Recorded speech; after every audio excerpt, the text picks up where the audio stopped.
So starting here today, I want to talk about modern defense, what I call proactive prevent defense. So I'm going to use Moritz Seider, just won the Rookie of the Year, so not a bad example to utilize. When I talk proactive prevention, I want to start with a question.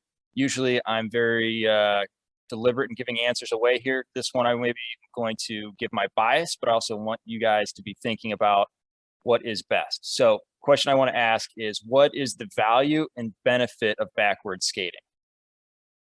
What is the value and benefit of backward skating? Okay, we all understand the body orientation aspect of it. So you can see majority of the play. But beyond that, what are the benefits of backward skating? So when we think about this question, we want to ask ourselves, when is it better? Or is it better to skate forward, go angle? Should we be shutting sequences down before they begin? My answer to that would be a lot more times than not, forward skating, angling, attacking, being proactive is going to be the better solution to the situation, to the sequence.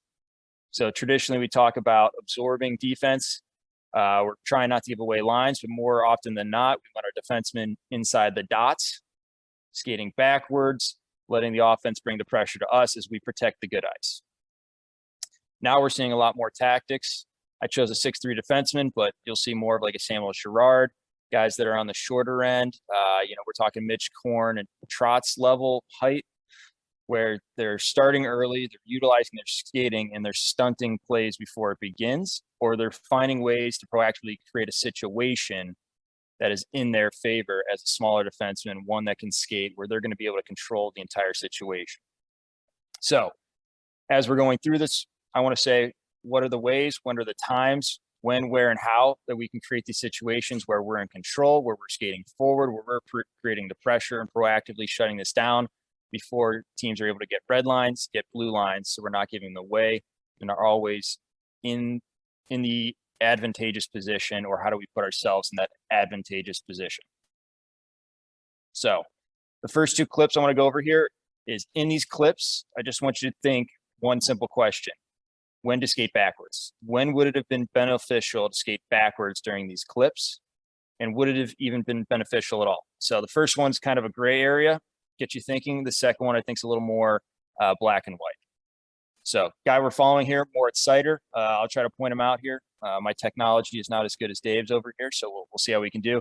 But he'll be 53 when he's playing with the Red Wings and Griffins. And when I've got clips from Germany, he'll be number 21. And he's a right-handed defenseman, relatively big. So first two videos, left middle of the screen here is where we'll start. He's going to start off the screen, and then he'll come on here. So number 21 in white for Germany, he'll be the right defenseman.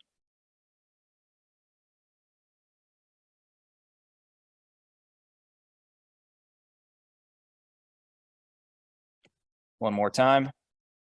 When would it have been beneficial potentially to skate backwards versus forwards, or is this the best solution?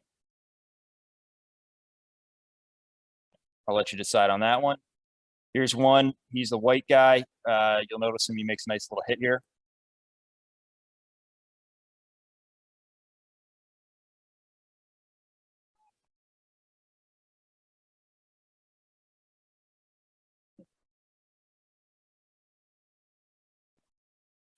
One more time here. Would it have been beneficial to get back early, turn, face the play with a pivot, so he's skating backwards? Yay or nay? Or did he make the best decision?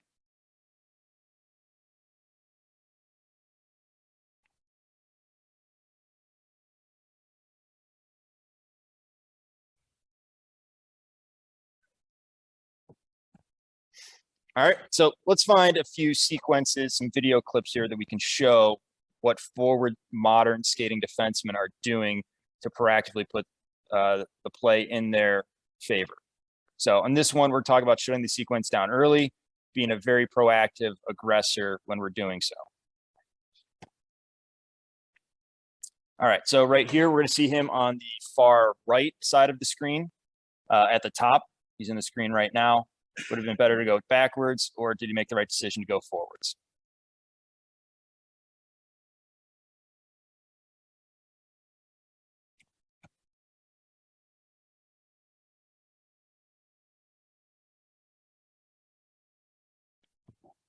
Next one here, we'll have him being the bottom left, number 53 in white. So we're looking bottom left of the screen here. First one, he kind of went relatively direct and created a seal. This one, he's going to be able to angle into the zone and ride him all the way up. I like to call this a swing in. We're swinging into the zone and angling into the wall.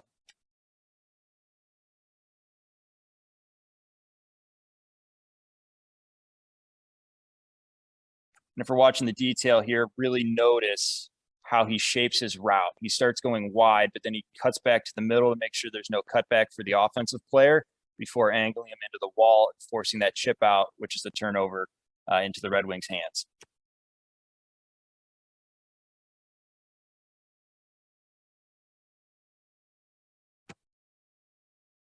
All right, last one here. We're going to end up looking at the bottom of the face-off circle at center ice. He's coming from the right side of the screen. I'm going to eventually take body position and just guide that puck into his own team's hands. He's in Germany here, so number 21 in white.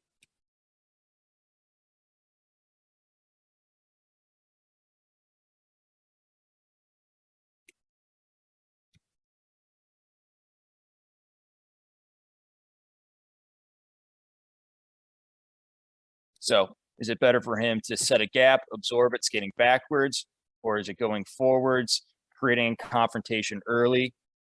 I'm going to argue that for more and more situations that we're seeing, we can find ways to be proactive. We're not waiting for pressure. We're actually actively giving pressure. More specifically, I think there's a great advantageous to skating forward and defending the rush without actually facing the play, eliminating pivots, finding ways and situations in which case we can be the aggressor. So he's bottom left of the screen here, number 53, red and white.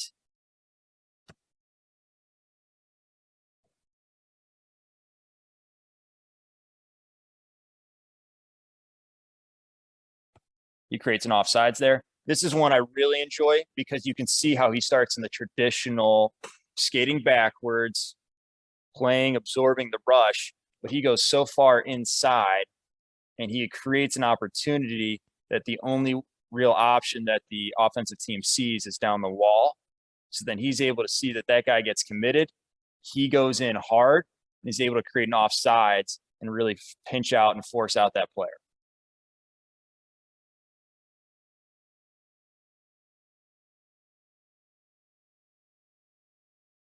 One more time, just because it's that good, especially with the stick detail that he has.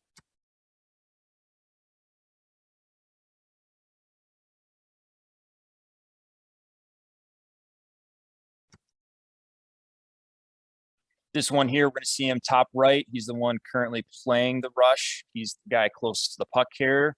We'll see him again turn and skate forward with the player, even finish with some good body contact, flipping the guy into his own bench.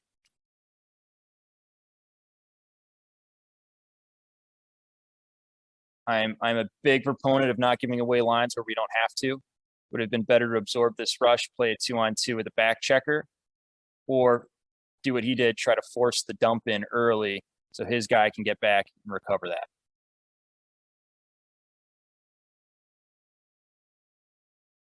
So Griffin's there, his team are going to be able to get full on possession. So here's a little more active scene here. He's going to be coming from the top right / middle of the screen, coming all the way across over to his defensive pair, his positioning to cut away this play.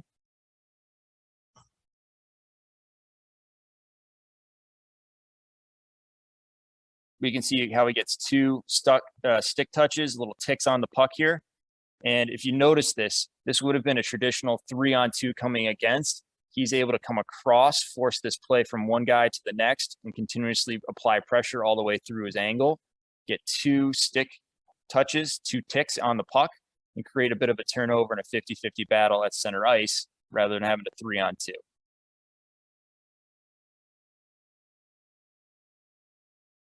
One last time here. Gaining body position, being the aggressor, a 3-on-2 does not develop here. It's able to turn into a 50-50 battle instead.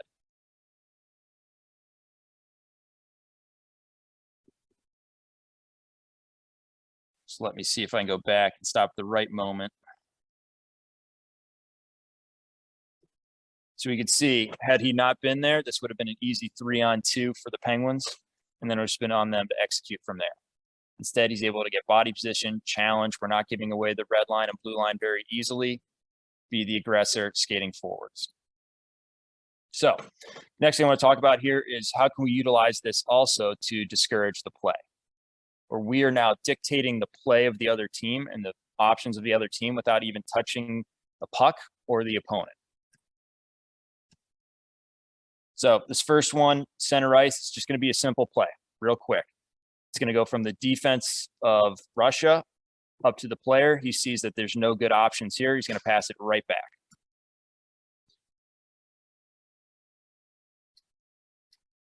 Again, he's always got great stick detail. He's just simply stepping up, angling, rather than setting a gap and skating backwards.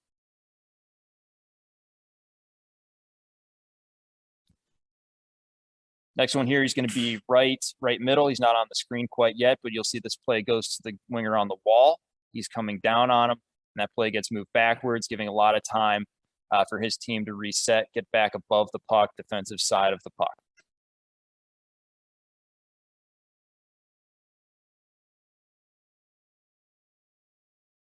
One more time.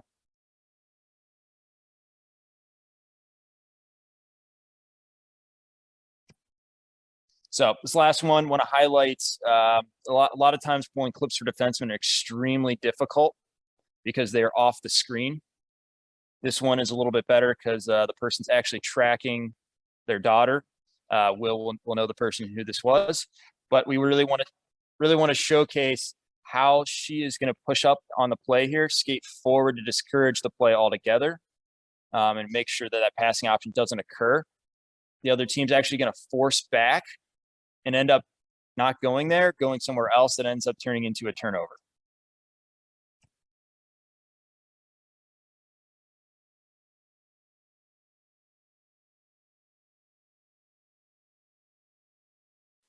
So let's watch this one more time. Watch the defenseman of the other team. She will look directly at this player and not make this pass and ends up having to go elsewhere.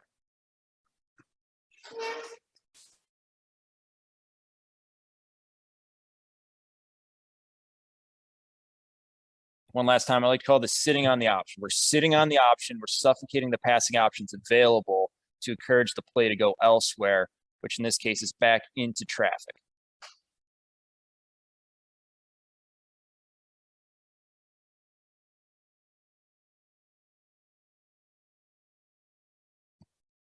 So we can see all of these situations starting to evolve and show themselves as advantageous to skating forward rather than defense. So when we talk to our defense, it's less about skating backwards and absorbing, but finding ways to be proactive.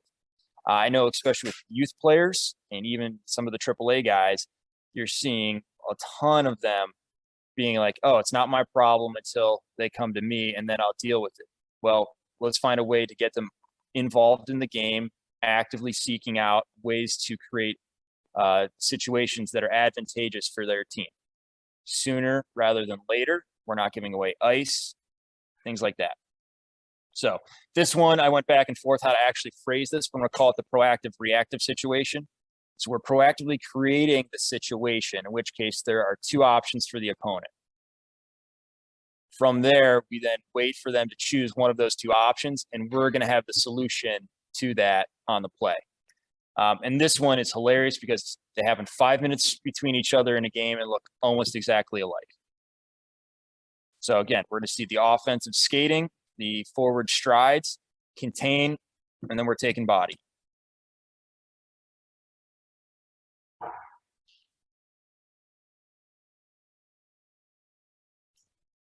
Watch this one more time. It's third period at 10 minutes and a half left.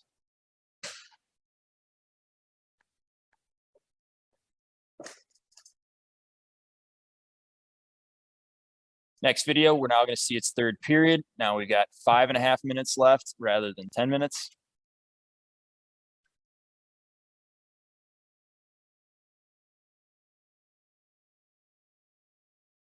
Almost the exact same play, both times, skating forward, force them into a bad area of the rink, force them into the corner, allowing us to be reactive to the one or two options left, and then take it away from there. And a solid hit at the end never hurts.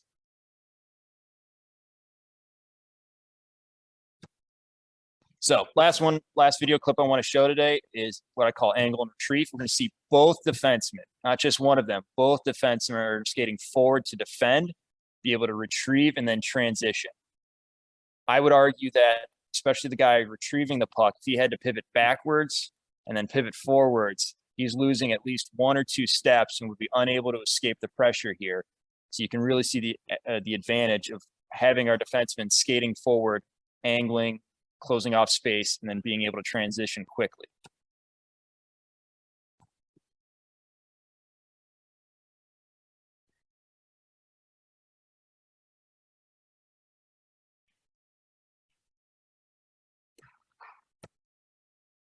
You can see both defensemen skating forwards, being able to create turnovers and quickly transition out by skating forward rather than backwards.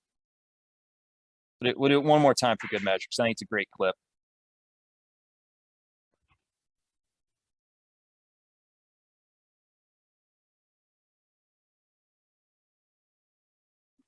Fantastic. So that's what I got here for today. Just want to recap all of this, bringing it back to where we started. What is the value and benefit of backward skating? Is forward skating the better solution? Obviously, through these clips, I'm a little biased. I think, yes, we need to be skating forward more often. Plus, most of our players are going to be a little more comfortable skating forward. Then we got to worry about, okay, we need to change our mindset from reactive to proactive. Why wait for the offense to bring pressure on you? Why can't you take the pressure to them early? Why do we have to give away ice for free? We want to be very difficult to play against. This is a great way to do that. And then within the situations that we consistently are seeing, how can we find ways to go from reactive to proactive? How can we create opportunities like Sider did, where it looks like it's going to be a 2-on-2, absorb the pressure. Really, he's just cutting in so far to the inside that you're like, oh, I'm going to go down the wall. And when you do that, he's able to capitalize and create that situation that he can create a turnover and offsides in that one against Pittsburgh. So we're all coaches here. So let's talk about, all right, how do we maybe want to start teaching this proactive prevent defense? One, we want to have the details behind the skill. So angling skating. I did a presentation last year on this. So we're talking about skating on arcs, outside edges, things along those lines, understanding we're angling towards the back hip, we're going through hands, etc. But then more importantly, we also have the detail of stick on puck or stick under puck as we're trying to jar it away, get ticks, get turnovers. Dave Caruso led me on to this one many years ago, the constraints-led approach. The idea of we're constraining the activity to force a look for new solutions. So in this case, it could be simply just saying no backward skating on these rush drills, and allowing them to find the solution, the timing, the when, the where, the how to actually implement these skills. Because it's great that we say it, but they need to be able to read the cues and create the environments that they can effectively make this happen. And I'm a huge fan of game and practice themes. So getting a lot of drills that can fit into skating forwards. You can create, hey, defense this week, this month, we're focusing on skating forward to defend. Don't skate backwards. Okay, it's a great thing to have. Same thing with keeping stats for these actions. Are they doing them? Are they not doing them? Score it. And then also the last piece, and the most important, which is just coaching in general, is giving them the freedom to fail and learn, allowing the psychological safety for players to attempt new tactics. So rather than, oh, why did you do this, and coming down on them, allowing them the space to try these things out. It's not going to be perfect day one, but it should get better over time. And as we know, progressions through these things are not always going to be linear on how much they get better. It could be 2 great reps and then a terrible one. And then it might be another 2 good or another 2 terrible, but just allowing them to work through that. And when they finally are starting to get it right, give them encouragement, catch them doing it right, have them feeling good about implementing these new tactics. So thank you everyone for your time today. You can find me on Twitter at Coach Revac. I'm most active there. Subscribe to the Hockey IQ newsletter if you haven't. Definitely listen to the podcast, Highest Just the One with Dave Caruso. It's awesome. Along with Marty St. Louis, Daryl Belfry, Thomas Pacina, guys like that I think are fantastic. And then in fall of 2022, I'm going to come out with a handbook for defensemen talking about all the details in retrievals. That's probably way too detailed, but it should be a lot of fun. All right.